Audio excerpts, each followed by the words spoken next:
Hey guys, what's up? There has been so much theft and stolen ideas in fantasy that, we kind of expect it. We kind of expect sometimes to, when we turn on a fantasy movie or a series or anything like that, to have like a lot of the same things happen, pop up, like ideas that you got somewhere else years ago that came out in the movie, that came out in a book, that came out in like mythology in our series or something like that, back in the day, to be redone, And I think one of the first ones that really comes to mind, this is the recent one that comes to mind, and any fans of Elric of Melniboné would like kind of see or probably have heard of that The Witcher has been, kind of a copy of Elric, and you could see where that's the case. I mean, the hair is similar, use of magic, a lot of the different ideas from The Witcher came from Elric. But you know what? There's a lot of other stories that also basically got their ideas from Elric. In Song of Ice and Fire, in Game of Thrones, they threw out, they were looking for a name for her sword, and someone said Stormbringer, which is the name of Elric's sword in Elric of Melniboné in the Elric saga, right? And so it's not the only thing that is not the only person that stole from Elric, because Elric, the thing about Elric is, it's what's interesting about it, it's not mainstream. So if you steal from Elric, most people will never know, because most people haven't read Elric. People that have read Elric are like, and I've seen this just recently on YouTube and the internet, they're like, you gotta read Elric, you gotta read Elric. And it's just like, I just read Elric and now you gotta read Elric. And I'm like, man, I read Elric back in the day when Elric was, back in the day, years ago. Like, I've been into Elric for years, and people, and people that are like fantasy fans, just found Elric recently. And I think a lot of that has to do with the fact that they started republishing those books. And a lot of it has to do with, you don't really see a lot of Michael Moorcock in the fantasy section. You don't really see that much. You see some of it, sometimes, but usually, I remember back in the day, you would have a whole shelf of Moorcock books. You would have like Elric and Corum and all this other stuff. But now you don't really have it that much.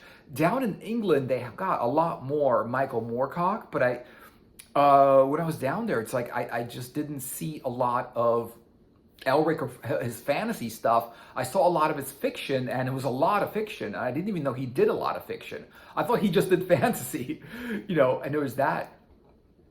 And so what's interesting also about, like stealing ideas, I really think like if you look at He-Man, and really, I know there's a lot of fans of He-Man, and I like He-Man, of course, that they put the later He-Man that just came out a couple years ago on Netflix was actually pretty good. It was a remake, it was a return to He-Man. Some of the stories were cool. They had some original ideas. It was nice what they did with He-Man. I was never a fan of the original cartoon. And the reason for that was I was a Conan fan. Conan the Barbarian, like the old, movie with Arnold Schwarzenegger, that everyone knows about. And what's interesting about like that movie is it put Conan on the map. Like, nobody knew who Conan the Barbarian was. Nobody read those old books. Right? The old, was it Robert E. Howard or something like that wrote those books? Nobody read those books.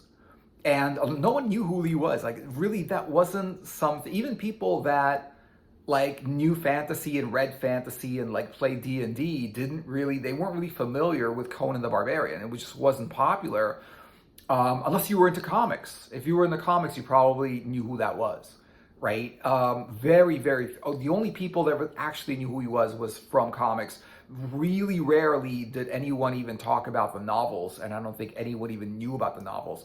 Even people that read the comics might have not 100% knew about the novels, But that's one reason what turned me off from He-Man was he's just too much like Conan the Barbarian. It's just too much like that. I loved the movie. I liked the first movie that came out. Then the second movie, Conan the Destroyer, came out, and the thing about Conan the Destroyer, it's what made it bad. It wasn't bad. It was just not as good as the first one. You expected the second one to really be just as good. And people were just like, yes, another. It's sort of like, with Star Wars, the first one was good. A New Hope was good, and the second one was good, and the third one was good. It's like, everyone was like, yeah, this is a great series, And then Conan, the first one was good, and everyone wanted the second one to be just as good, and it was just like, oh, it's just a regular movie. It's nothing special, you know.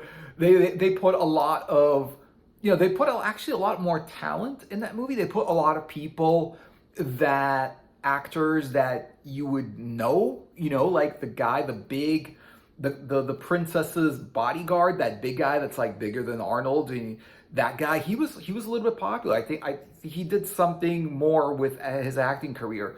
Then the guy that was with Conan, with the thief guy, he was also like a popular actor.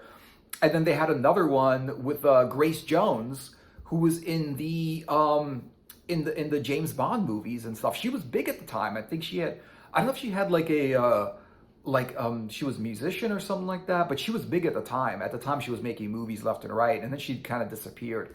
But they put a lot of like talent. They put a lot of these like more known actors and actresses in Conan the Destroyer, but you know, it still wasn't as good as the first one because I think it's just, I mean, the writers, the producer, the director, they were just so good. The art direction, the music, the whole idea of the story, the way it was written, it was just really, really great. It was really over the top. They just couldn't do it a second time. They just didn't, they weren't seriously in it the second time, you know?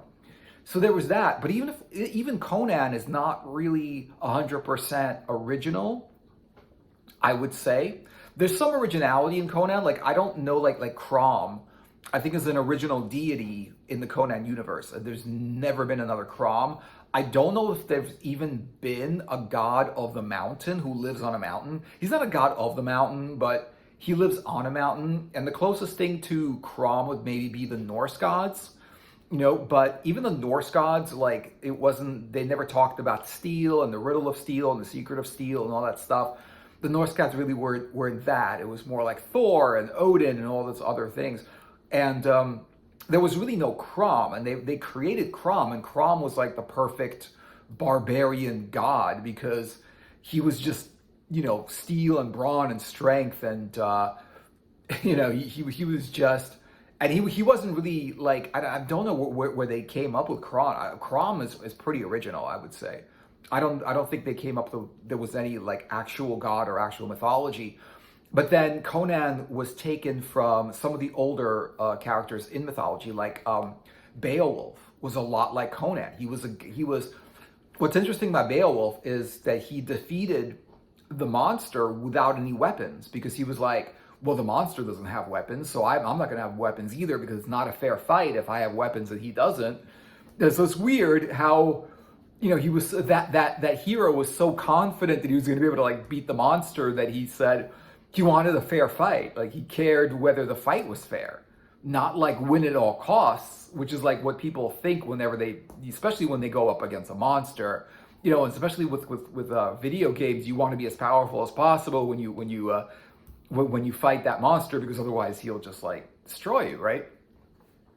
But he was like, no, he doesn't have weapons, so I'm gonna have weapons either. And that's a little bit of like a Conan thing where like, yeah, the Conan has a sword, but that's all he has, and he doesn't like magic, and that's kind of like interesting. It's a character who is all about brawn and muscle and power and just weapons, and doesn't like magic and doesn't have any magical powers, and because like, you know, a lot of like heroes have some kind of magical powers, but I would say, you know, he's taken from some of the older characters that were just like that, like Samson, you know, the old Samson stories, like Gilgamesh, the old like Sumerian stories. Like Gilgamesh was basically also that way. And Gilgamesh, he started as a king, basically. He was a king, like a leader, not really emperor, but he was a king of a Sumeria or something like that. He was one of those old ancient cities. He was the king of that city. So he was pretty badass. Whereas like Conan came from like a clan, like a village, and became king later. Gilgamesh started out as king, and then he went on his journey and his whole quest and everything like that. Also later. But the thing about like Gilgamesh is he also didn't have like any magic. You know, he was also just like brawn, weapons, fighting, and stuff like that. So it's not necessarily like an original thing. It's kind of original, Conan, but it's not necessarily like 100% original. A big, I would say like the biggest industry that steals from other ideas, I would say has got to be like the superhero industry. With superheroes, it's interesting because like it just became like there's just so many superheroes and just so many like of the same ideas in superheroes. You know, like the idea of in Marvel, they started out with the first letter of the first name of the superhero is the same first letter as the last name of the superhero. Yeah, Clark Kent, Peter Parker, right? Those characters, you know. And what's interesting about like superheroes is they just came out like there was a couple of them, right? Flash Gordon, right? Superman, and then like maybe Batman later on. And they were like, no, like once Batman came out, it's like they started naming superheroes again, and relating them to animals, like Spider-Man, like you know Wolverine, like all of these things, you know. Those ideas, the names of the superheroes and their powers, a lot of them were like related to animals and stuff like that. So especially Batman, there was so much Batman, like Batgirl, you know, Man Bat. I think was another one was just like backwards. There's different Batmen, and it's where it's like Spider-Man. Now there's like different Spider-Man. Like they had like though there was another Spider-Man that came out, which was Venom, right? That was another Spider-Man kind of like character. And it was just a spin-off of Spider-Man. It was very, very close to like Spider-Man. It was in the Spider-Man stories. And a lot of them had to do with like monsters or other animals or something like that. You know, like with Spider-Man, it's like the spider bit him and therefore he became powerful. And then you can go into, you could say pretty much those situations started happening a lot more, like with the Watchmen. The Watchmen were pretty original because of what Alan Moore did with the Watchmen. But there was a lot of things in the Watchmen that was very, very much like I don't know if it was intentional, that he was just trying to like copy and parody off of the existing superheroes. But for example, there was like the Owl Man, Owl guy, the owl person, right? His whole thing was he had an owl spaceship, he had an owl ship, he had an owl costume. He was very, very much like Batman. You know, he was that nerdy, rich guy who was a tech dude who made his own floating ship that looked like an owl, and he was named Owlman or something like that, or something like that, right? Whereas like Batman was the same thing. He created his own ship and his own car and his own gadgets, you know, and he was rich and he was able to buy stuff. And everything looked like a bat because that was his theme of a bat. This guy's theme and everything, and he could fight, but he had no other powers, and all he had was his gadgets and his ship, right? And it was just like, instead of a bat, he's an owl. You know, he just, you know, Alan Moore could have just made it like, made the guy a bat, you know, like it's like the only thing that changes the type of animal. And an owl and a bat, they're both birds. Well, they fly. I don't know if they're birds, but they both fly and they have wings. And so there's that, you know, and then you have like the other character that you know, he wasn't bit by a spider, but he was destroyed. He was basically ripped apart inside some kind of like nuclear fission thing that happened, whatever. And he was just like ripped apart, and he put himself back together again. It was kind of cool. But that's the thing you would think about when you look at something like Watchmen. They were very, very much like, they looked a lot like they were copies of actual also things. If you look at something like The Comedian, right? The Comedian, I mean, the Joker was evil, but the Comedian wasn't 100% good either. He was evil also. Like, he was kind of evil. And he was on the right side of the law, but he was kind of evil. Like, he did evil stuff. You know, like the Comedian. And the thing about the Comedian that makes you feel like he's a very, very much like the Joker was he had this sneer, right? Like on one side of his face, because this woman in Vietnam. When he was in Vietnam, he was fighting for the Americans in Vietnam, and he had this affair with this Vietnamese woman, and then she got pregnant or something like that, and he's like, "The hell with you! I don't want you anymore." Right? She got mad at him. She took a bottle and then smashed it, and she had this like sharp glass and ripped his face with the glass, and she created this sneer on one side, so to look like he was smiling, and in a like a scar that looked like he was smiling. And it's exactly like the Joker. If you remember the Joker movie, right? He was like, at some part of the movie, he was like, he asked, I think he asked Batman, like, do you know how he got those scars? And that's because he told the story of how he got his scars. And Joker basically had the same scar, but he had it on both sides of his face. He had scars on that looked like a sneer, like a smile, but on both sides of his face, instead of just one side where the comedian was.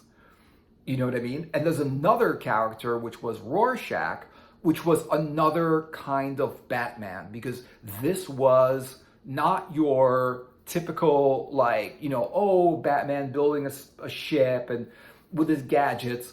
He was the Dark Knight Batman. He was the guy that will crack down on crime at all costs. He was brutal. He was pretty bad.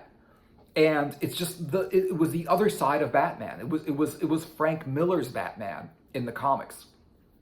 Frank Miller's Batman was, before Frank Miller, Batman was like in the TV show, just this pulp character, whimsical and funny a little bit, and didn't take him seriously. And then what happened was Frank Miller came out with his Dark Knight series, and this was a Batman who was a hardcore vigilante, who was out there to stop crime and didn't at all costs, and didn't care how he did it or who got hurt. He was that cutthroat vigilante, I'm gonna get back at crime, and he wasn't funny anymore, and he wasn't, like whimsical or anything like that. He was just a hardcore vigilante, using his using his mask and his animated, like no one knew who he was, using his mask to go out there and scare villains and scare criminals and take them to justice. And that's exactly who Rorschach was. He was there to scare people. He was there to take down the villains, and he was brutal, and his methods were all brutal, like when he was questioning someone, he would threaten to break their finger or something like that, so it's interesting how that was Batman's other side. And so what happened was with the Watchmen, it's some part of it, I think Alan Moore wanted to do an original story about some original characters. And so he did create new superheroes, but these superheroes were based on already existing superheroes. Like Batman's two sides was Rorschach, and then the Owl guy. I think it was Owlman or the Night Owl. Okay, the guy's name was the Night Owl. The Night Owl in the Watchmen. Watchmen is great. If you don't read the comic, which I really highly recommend reading the Watchmen comic. It's a fast read and it's fantastic. There's only 12 floppies, and it's it's one of the best comics ever written. And there's also a movie, so if you want to watch a movie for a couple hours instead of reading a comic for a while, check out the movie, but definitely check out the comic. It's great. And so it's just so much of it. And if you look at something like what's on Netflix and stuff like that, there's some originalities, but there's also there's also stuff that came from other places, the Stranger Things is not 100% original, a lot of it has to do with some of the older, there were some fantasy movies that came out in the 80s that looked a lot like, it's your kids that go on an adventure kind of fantasy. It's about children the adults in Stranger Things are secondary. The kids are the main characters, unless there's a couple of the adults that are also main characters, but basically it's about the kids. It's about the kids, about the girl, it's about her powers. A little girl that has powers is not necessarily original, and it's how do you create something original? It's really, really hard to do because a lot of stuff has been done but things are not original. Even Lord of the Rings is not original. Like Tolkien did not create. He did not create the wizard. The wizard is based so much on. Doesn't the wizard in Tolkien in Lord of the Rings remind you of I mean, he's exactly like Merlin. I mean, that wizard is just like Merlin. He has a staff. He's got a cloak. He's not a wizard like John Constantine's a wizard, like dressed in a suit and tie, right? No, he's got a cloak. He's got a staff. He's got a wizard's hat. Like, he's a real wizard, and he's just very, very much like Merlin, right? And a lot of wizards are taken from Merlin, copies of Merlin, you know? The elves are not original, dwarves, all of the characters are not original. The tree people are not original. And the whole good versus evil thing, you know, Sauron and whatever it is, you know, there's some originality there. The stories is fresh and new, but the characters and everything that it's based on are taken from other stories that came before that. And, you know, having a very powerful, like, item, like a ring, but it, you know, is something that feels a little bit based on, like, you know, powerful objects that have been in fantasy before, like Excalibur or the Holy Grail or something like that, you know? So obviously now when you see modern fantasy, it's really, really hard not to say that, oh, this is nice and new, but a lot of it, you're looking at it like, yeah, this is just like that other movie, or this is like the movie that came out 20 years ago, or this is like that book that I read, or whatever it was. It's very, very easy to find, you know, just commonalities. And I think a lot of the reasons is that people that write fantasy also consume fantasy, and it's hard not to get influenced or really want to do something new. Just like musicians, you know, your new bands, they've got a lot of influences with their old bands, and it's just hard to make a movie that's new and fresh and, you know, has good ideas. They've done it before, you know, Blade Runner, Aliens, you know, the spaceship movie with aliens, Blade Runner and stuff like that. Even though it's not 100%, you know, they didn't create the robot or something, or the replicant, but it's a little bit more original, and it feels like a new take on something that they're trying to make in a new way, you know. So thanks for watching, guys. I hope you enjoyed the video.